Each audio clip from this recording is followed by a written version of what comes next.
ನಿಮ್ಮ ಹಳೆಯ ಒಡವೆನ ಅಧಿಕ ಬೆಲೆಗೆ ಮಾರಬೇಕೆ? ಅಟಿಕಾಗೆ ಕಾಲ್ ಮಾಡಿ 8880 ಅಟ್ಟಿಕಾ ಗೋಲ್ಡ್ ಕಂಪನಿ. ಸ್ಯಾಂಡಲ್ವುಡ್ನಲ್ಲಿ ಮತ್ತೊಂದು ಹೊಸ ಪ್ರೇಮಕತೆಯ ಚಿತ್ತಾರ ಅರಳಿದೆ. ಅದುವೇ ಕಿರುನಗೆ. ಏನಿದು ಕಿರುನಗೆ ಅನ್ನುವಂಥದ್ದು? ಇತ್ತೀಚೆಗೆ ಆಂಗ್ಲ ಭಾಷೆಯಲ್ಲೇ ಬರ್ತಿರುವಂತಹ ಸಿನಿಮಾ ಟೈಟಲ್ಗಳ ನಡುವೆ ನಮ್ಮ ಕನ್ನಡ ಚಿತ್ರರಂಗದ ಸ್ಪಷ್ಟವಾದಂತಹ ಕನ್ನಡ ಪದವನ್ನು ಇಟ್ಕೊಂಡು ಈ ಒಂದು ಸಿನಿಮಾ ಬರ್ತಿರುವಂಥದ್ದು. ಸದ್ಯಕ್ಕೆ ಚಿತ್ರದ ನಿರ್ಮಾಪಕರು ಹಾಗೂ ಕತೆ ಬರ್ತಿರುವಂಥವ್ರು ಲತಾಶ್ರೀ ಅವರಿದ್ದಾರೆ. ಅವ್ರನ್ನೇ ಮಾತಾಡಿಸ್ತಾ ಹೋಗ್ತೀನಿ. ವಿಶೇಷ ಏನಂತ ಹೇಳಿದ್ರೆ, ಈ ಒಂದು ಸಿನಿಮಾವನ್ನು HD ದೇವೇಗೌಡರವರು ಅರ್ಪಿಸ್ತಾ ಇರುವಂಥದ್ದು, ಸಿನಿಮಾನ ಪ್ರೆಸೆಂಟ್ ಮಾಡ್ತಿದ್ದಾರೆ.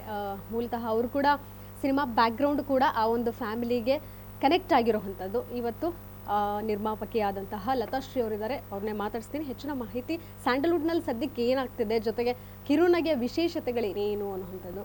ಮೇಡಮ್ ನಮಸ್ತೆ. ಸೊ ಚಿತ್ರರಂಗಕ್ಕೆ ನೀವು ಹೊಸಬ್ರ, ಹೇಗೆ ಕನೆಕ್ಷನ್ ಆಯಿತು? ಇಲ್ಲ, ನಾನು ಕಂಪ್ಲೀಟ್ಲಿ ಹೊಸಬ್ರೆ ಚಿತ್ರರಂಗಕ್ಕೆ. ನಮಗೆ ನಮ್ಮ ಫ್ಯಾಮ್ಲಿ ಯಾರಿಗೂ ಚಿತ್ರರಂಗ ಲಿಂಕ್ ಇಲ್ಲ, ಏನಿಲ್ಲ. ಜಸ್ಟ್ ಅದೊಂದು ಏನೋ ಅಂತಾರಲ್ಲ, ಡ್ರೀಮ್ ಅಂತ ಏನಂತಾರಲ್ಲ, ಓಕೆ ಏನೋ ಮೂವಿಯಲ್ಲಿ ಹೋಗೋ ಆಸೆ ನಾರ್ಮಲ್ ಎಲ್ರಿಗೂ ಇರುತ್ತದು. ಮೂವಿಯಲ್ಲಿ ಹೋಗೋ ಆಸೆ ಎಲ್ರಿಗೂ ಇರುತ್ತೆ, ಹಾಗೆ ಇತ್ತು. ಸೊ ಒಬ್ರ ಹತ್ರ ಹಾಗೆ ಶೇರ್ ಮಾಡ್ಕೊಂಡಾಗ ಒಳ್ಳೆ ಲಿಂಕ್ ಸಿಕ್ತು, ಮಾಡ್ಬೋದು ಅಂತ. ಅಪ್ಪ ಅಮ್ಮಂಗೆ ಕೇಳಿದೆ, ಅವ್ರ ಕಡೆಯಿಂದನೂ ಸಪೋರ್ಟ್ ಸಿಕ್ತು. ಸೊ ಮಾಡ್ತಾಯಿದ್ದೀವಿ. ಹೇಗೆ ಒಲವು ಬಂತು ನಿಮಗೆ ಅಂತಂದರೆ, ನಿಮ್ಮ ಬ್ಯಾಕ್ಗ್ರೌಂಡ್ ಏನು? ಈ ಒಂದು ಕನೆಕ್ಷನ್ ಸಿನಿಮಾ ರಂಗದ ಮೇಲೆ ಒಲವು ಏನಕ್ಕೆ ಬಂತು ನಿಮಗೆ? ನಿಮ್ಮ ಬ್ಯಾಕ್ಗ್ರೌಂಡ್ ಏನಿಲ್ಲ, ನಾನು ಹೌಸ್ ವೈಫಾಗೇ ಇದ್ದೆ. ನಾನು ಇಲ್ಲ ಸ್ಟೋರೀಸ್ ಅದೆಲ್ಲ ಬರೆಯೋದ್ರಲ್ಲಿ ಮುಂಚೆಯಿಂದನೂ ಹವ್ಯಾಸ ಇತ್ತು. ಸೊ ಸ್ಟೋರಿ ಅಂದರೆ ತಿಳ್ಕೊಂಡೆ ಫಿಲ್ಮಲ್ಲಿ. ಅಂದರೆ ಒಂದು ಸ್ಟೋರಿ ನಮ್ಮ ಹತ್ರನೇ ಸ್ಟೋರಿ ಇತ್ತು ಅಂದರೆ ಅದನ್ನು ಮಾಡಬೇಕಾದ್ರೆ ಏನೇನಾಯಿತು, ಸುಮಾರು ಜನ ಪ್ರೊಡ್ಯೂಸರ್ಸ್ನೆಲ್ಲನೂ ಮೀಟ್ ಅದು ಏನೇನಾಗುತ್ತೆ ಅದೆಲ್ಲ ತಿಳ್ಕೊಂಡ್ಬಿಟ್ಟು ಇಲ್ಲ ನಾವೇ ಏನಕ್ಕೆ ಸ್ಟಾರ್ಟ್ ಮಾಡೋಣ. ನಮ್ಮ ತಂದೆ ತಾಯಿ ಜೊತೆ ಡಿಸ್ಕಸ್ ಮಾಡಿದಾಗ ಇಲ್ಲ ಮಾಡು ನೋಡೋಣ. ಅಂದರೆ ನಾನೇ ಸ್ಟೋರಿ ಬರೆದಿರೋದ್ರಿಂದ, ಆಮೇಲೆ ಈ ಜನ್ರೇಷನ್ ಇವಾಗಿನ ಮೂವೀಸ್ ಎಲ್ಲ ನೋಡ್ತಾ ಇರೋದ್ರಿಂದ, ಆಮೇಲೆ ಒಪಿನಿಯನ್ಸ್ ಅಂದರೆ ಈ ಥರದ್ದು ಮೂವೀಸ್ ಬರ್ಬೋದಿತ್ತು, ಆ ಥರದ್ದೆಲ್ಲ ಒಪಿನಿಯನ್ ತೊಗೊಂಡು ಏನೋ ಒಂದು ಹೊಸ ಟ್ರೈ ಮಾಡೋಣ ಅಂತ ಮಾಡಿದ್ದೀವಿ. ಕತೆ ಹಾಗೇನೆ ಮೂವಿ ಮಾಡಬೇಕು ಅಂದಾಗ ಆ್ಯಕ್ಚುಲಿ ಫಸ್ಟು ನಾವು ಒಂದು ದೊಡ್ಡ ಸಿನಿಮಾ ಮಾಡೋಣ, ಒಳ್ಳೆ ಇದೆಲ್ಲ ಇಟ್ಕೊಂಡು ಅಂತ ಅಂದ್ಕೊಂಡಿದ್ವಿ. ಅದು ಫಸ್ಟ್ ಅದೇ ಸ್ಟೋರಿ ಎಲ್ಲ ರೆಡಿ ಆಯಿತು. ಆಮೇಲೆ ಅಂದ್ಕೊಂತು ಅದು ಸ್ಟೋರಿ ಎಲ್ಲ ರೆಡಿ ಆದಮೇಲೆ ಅನ್ನಿಸ್ತು, being a female producer, female story writer, ಒಂದು ಹೆಣ್ಮಕ್ಕಳ ಓರಿಯೆಂಟೆಡ್ ಸ್ಟೋರಿ ಬರೆದ್ಬಿಟ್ಟು ಮಾಡೋಣ ಅಂದ್ಬಿಟ್ಟು ಕಿರುನಗೆ ಬಂತು. ಈಗ ಕತೆ ಬರೆಯೋಕ್ಕೆ ಶುರು ಮಾಡಿದವರು ದುಡ್ಡು ನೀವೇ ಹಾಕೋ ಅಂಥದ್ದು. ಈ ಒಂದು ಡಿಸಿಷನ್ ತೊಗೊಂಡಿದ್ರಿ, ಒಂದು ಕತೆ ಬರಿತೀನಿ, ಸಿನಿಮಾ ಮಾಡ್ತೀನಿ ಅಂತ. ಪ್ರೊಡ್ಯೂಸರ್ ಆಗೋ ಅಂಥದ್ದು ಆ ಒಂದು ನಿರ್ಧಾರ ಯಾಕೆ? ಓಕೆ, ಅದೇ ನನ್ನ ಕತೆ ಬರೆದೆ, ನಮ್ಮ ಡೈರೆಕ್ಟರ್ಸ್ವರೆಗೂ ಕೊಟ್ಟೆ, ಇಲ್ಲ ಮೇಡಮ್ ಚೆನ್ನಾಗಿದೆ, ಇದನ್ನು ಚೆನ್ನಾಗಿ ಮಾಡ್ಬೋದು ಅಂತ.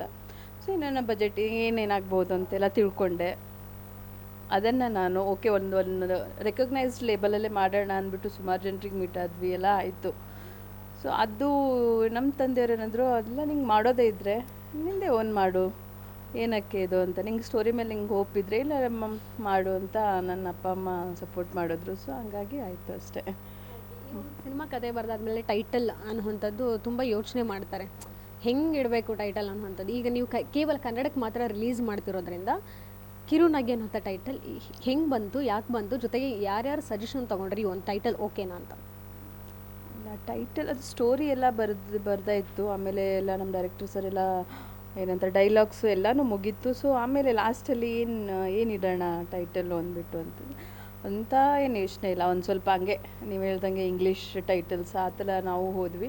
ಬಟ್ ಬೇಡ, ಒಂದು ಸಿಂಪಲ್ ಆಗಿಡೋಣ ಅಂದ್ಬಿಟ್ಟು, ಅದಂದರೆ ಆ ಸ್ಟೋರಿ ಓದಾಗಲೂ ಗೊತ್ತಾಗುತ್ತೆ ಅದು ಕಿರುನಗೆ ಅಂತ ತುಂಬ ಚೆನ್ನಾಗಿ ಸೂಟ್ ಆಗುತ್ತೆ. ಹೆಣ್ಮಕ್ಳು ಅಂದ ತಕ್ಷಣ ಅದು ಇರುತ್ತೆ ಸ್ಮೈಲ್. ಸೊ ಸ್ಮೈಲ್ ರಿಲೇಟೆಡ್ ಏನಾದರೂ ಇಡೋಣ ಅಂದ್ಬಿಟ್ಟು ಕಿರುನಗೆ ಅಂತ ಬಂತು. ಅಂತ ಕೇಳಿದವರೆಲ್ಲರೂ ತುಂಬ ಇಷ್ಟಪಟ್ಟಿದ್ದಾರೆ ಟೈಟಲು. ಸಜೆಷನ್ ಅಂತಿಲ್ಲ, ನಾವೇ ಮೂವಿ ಟೀಮ್ದವರೇ ಮಾಡ್ಕೊಂಡಿದ್ದು. ಬಟ್ ಕೇಳಿದಾಗೆಲ್ಲ ತುಂಬ ಇಷ್ಟಪಟ್ಟರು. ಗ್ಯಾರಂಟಿ ನ್ಯೂಸ್, ಸುದ್ದಿ ಖಚಿತ, ನ್ಯಾಯ ನಿಶ್ಚಿತ.